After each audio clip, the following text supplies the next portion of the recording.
Today is the 9th of October 2021.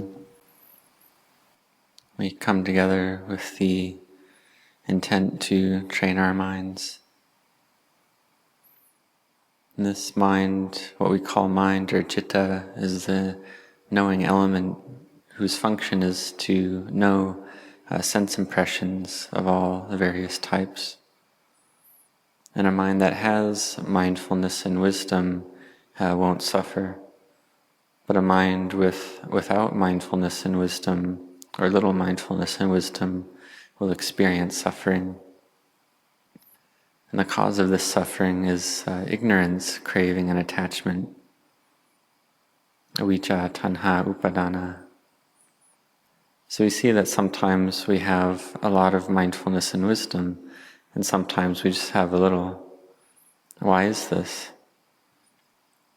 We see that an easy way to understand this issue is to consider the kind of blessings that we're born with, which in Thai we call the blessings of heaven, or the blessings that we have to seek out and work for, which are called in Thai the blessings of seeking. So these two things, the blessings from heaven, which are our talents and skills and blessings we're born with, or the blessings of seeking, which are that which we work for in the present life. Both these things have value. So the blessings that we're born with, or the blessings of heaven, this is happiness, goodness, growth and abundance that we have. And this comes from spiritual virtues, from parami, and from merit that we've built in the past, from past lives. Merit from past cultivation of generosity, virtue, and meditation. And when one has these blessings that one is born with, then when one makes effort, then one can be better or more skilled than others. One may study, and just in a short time they're already good at that subject. Or in the world of sports, they're very good at that sport in just a short time. Or they may be a very good singer or actor or artist, and they are better than others. They may be the best in a country or in the world, and so on. And they're easy to train, easy to teach. They study quickly and easily. So this is called the blessings from heaven, the blessings we're born with. Or perhaps one is a very skilled cook, and one can taste a little bit of a certain dish, and they already know what all the ingredients are, and they're able to make that dish themselves. But we see that the blessings from heaven that we're born with come from the blessings of seeking, the blessings of seeking that one has done in the past. Because if we don't have something already, then we have to seek it out. And then through this seeking, then we gain the blessings of seeking. So we may not yet have the blessings from heaven that we're born with, but we have the blessings from seeking, from making effort in the present. So one may train themselves, have effort in their studies in a certain subject, and they're able to be good at that subject because of their applying themselves to it, their sincerity in that study, and their patient endurance in that study as well. So they have effort in their study, in that subject, or in their work, and then they're able to achieve and succeed in that. Or there's some who may be born into a family of goldsmiths, where perhaps both the parents are goldsmiths. And so a child of that family will have studied goldsmithing since a young age. They don't study in university, but they study ever since they're young, and then they're able to be good at that and make things that are beautiful and well made. So this is the fruit that comes from seeking, because such an individual has put forth effort into that subject, and they train to the fullness of their ability. Or perhaps one gives rise to wisdom, and that wisdom arises from past cultivation and past lives. And then if we have this wisdom arise since the past, then we're born into a new life.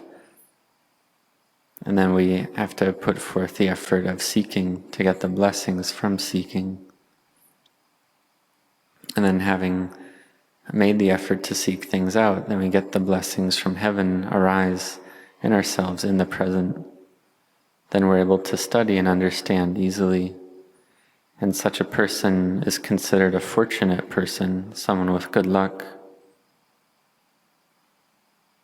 And so someone like this, if they don't know a subject or they're not skilled in a certain area, but they put forth effort and they study that subject, then they're able to know that subject. They need to use patient endurance and effort in this.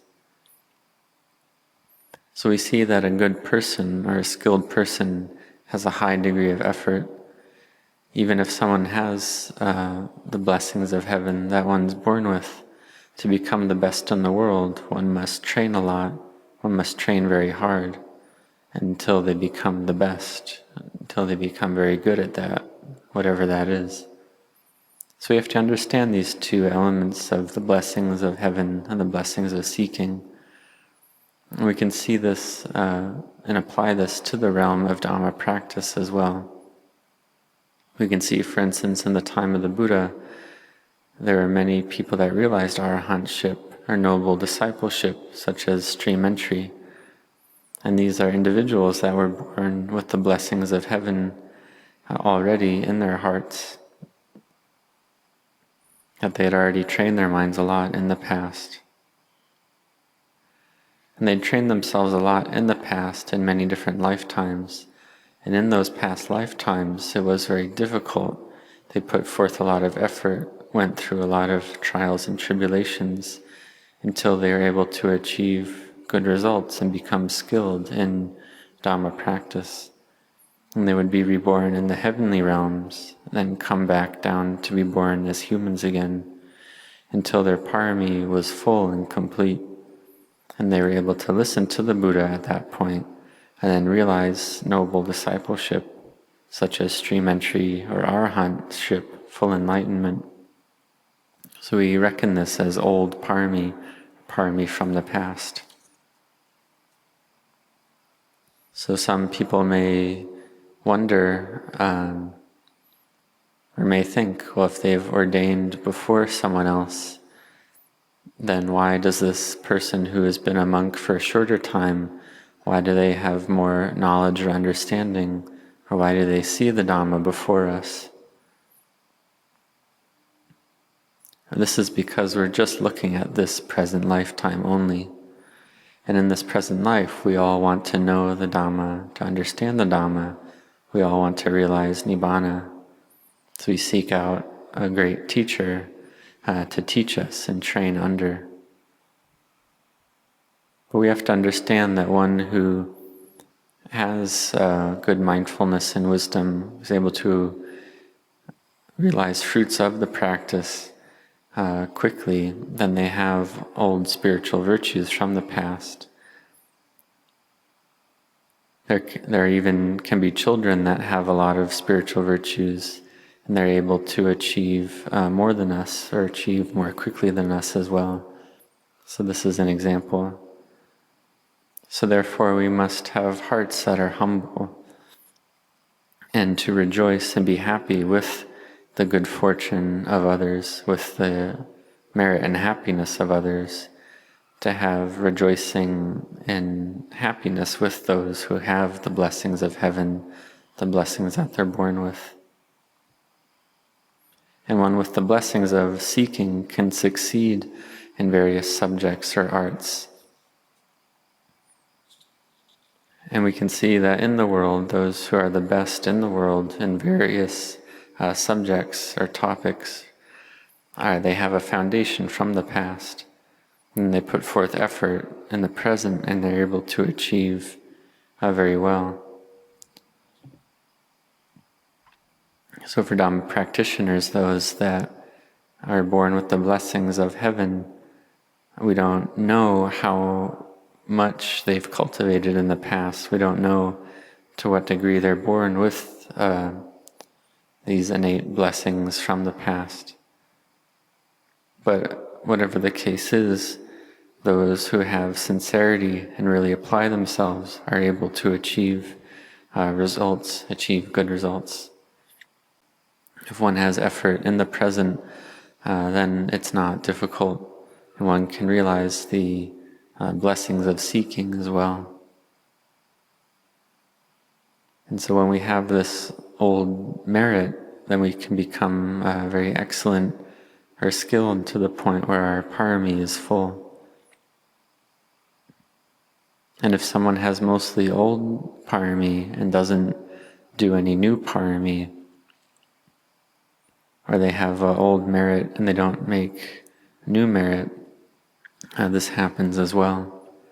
We can look, for instance, at the father-in-law of Lady Visakha, the foremost female lay supporter of the Buddha during the time of the Buddha. And so after she was married, she moved in with her in-laws, and she was with her father-in-law one particular time, one morning when a Buddhist monk came on alms round, and he stood there to receive alms. But the father was not interested in giving alms to that monk. And so Lady Visakha told that monk, "Venerable sir, please move on. In this house, we're just eating old food here." And the father-in-law was very offended by this statement of Lady Visakha, because he was an incredibly wealthy man, and he would only eat the most fresh and best quality food. He would never eat old food at all. Anytime there was old food, he would just throw it away, because he was accustomed to a very affluent lifestyle. So hearing Lady Visakha say this, they got into a conflict. But in the end, the father-in-law saw that she spoke correctly. Eating old food meant he was eating the results of old merit, but he wasn't making any new merit. So he was simply consuming the fruits of past merit that he had done. And if in this life we don't do any new merit, then our old merit runs out. So in this life, may you do merit as well. Have effort in doing goodness. Become skilled in doing goodness, and generosity, virtue, and meditation. For instance, we can all practice chanting. And for instance, some children can be good at chanting, become excellent at it.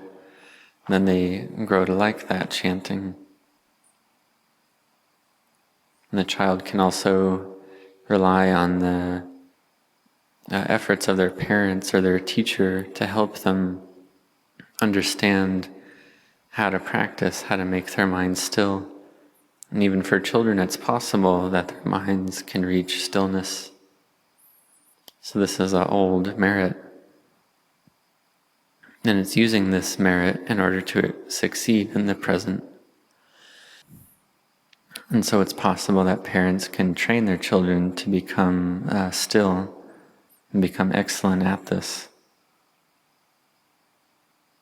And so in our Dhamma practice, when we have old merit, then we can have faith arise, faith in doing generosity and practicing virtue. And if we have mindfulness and wisdom, or if we've done mindfulness and wisdom before, then this can make it easier to do in the present. But if we don't practice in the present, if we don't do any more generosity, virtue, mindfulness, or wisdom, then these things degrade, because we haven't yet gone beyond the world, and so these conditions can degrade if we don't make effort in the present. So therefore, make effort to train your minds in the present as well. If you have not very much merit from the past, or comparatively little blessings from heaven that you were born with, but you still have faith in the Arahants like Luang Pu Man and Luang Pu Cha. And may you practice with full sincerity, practice to the fullness of your ability, and wholeheartedly practice the Dhamma. Chant regularly, contemplate points of Dhamma regularly, and practice to follow these teachings, to follow the path of generosity, virtue, and meditation. And in the end, you can become skilled in the practice. This is something that one is capable of doing, to become excellent and skilled. And then you can become a person that's considered fortunate, a person with good luck.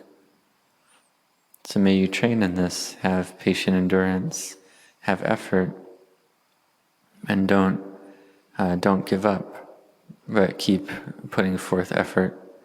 Make it a character trait in yourself, make it a habit to put forth effort, to patiently endure, and to not give up. And if you've done this in the past, then do it again in this life as well. And in terms of meditation, meditation requires more effort than other things that we do in the world. So if we want to achieve something in the world, a worldly goal, that we have a certain goal, and we have a kind of momentum that brings us to that goal, but this uses, in addition to our effort, it uses the qualities of ignorance, craving, and attachment as well. And then we're able to succeed in that worldly goal. And we can succeed in that worldly goal then. But in terms of Dhamma practice, we're going against the current of the world. We're going against the mind that's deluded. For instance, generosity goes against the current of clinging and selfishness.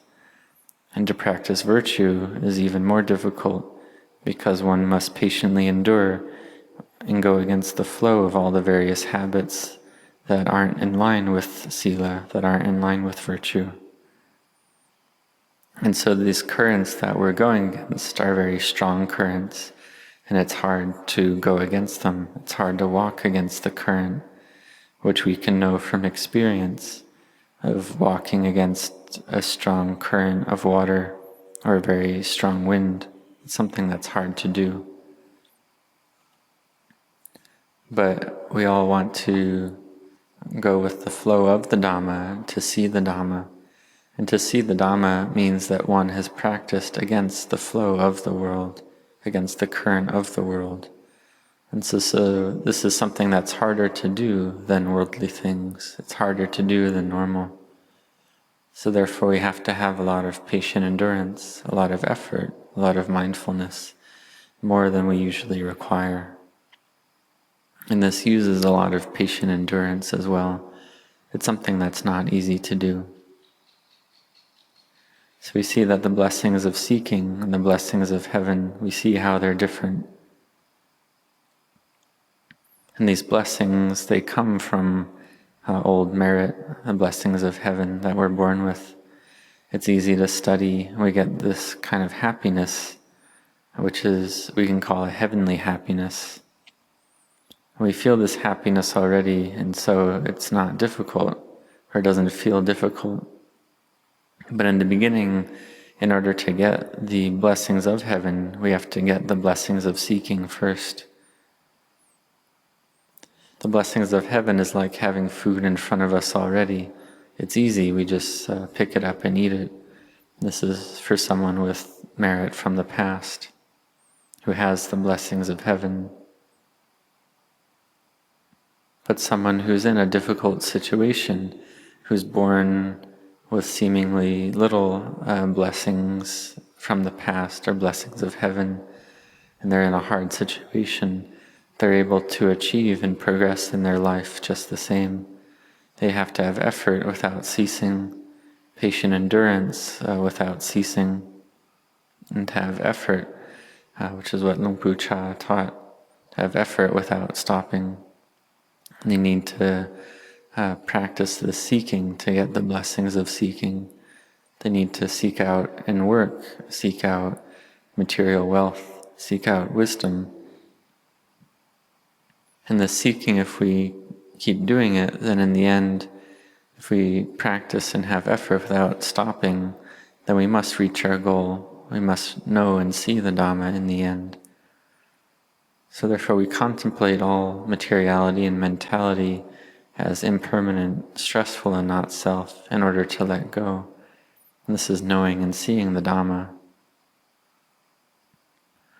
So these blessings of heaven and blessings of seeking, these two terms are different, but we understand the meaning is that we seek in the present. We have the effort to seek in the present, and we get fruits in the future. We get the blessings of heaven in the future. And this future could mean tomorrow, it could mean next year, it could mean many years from now.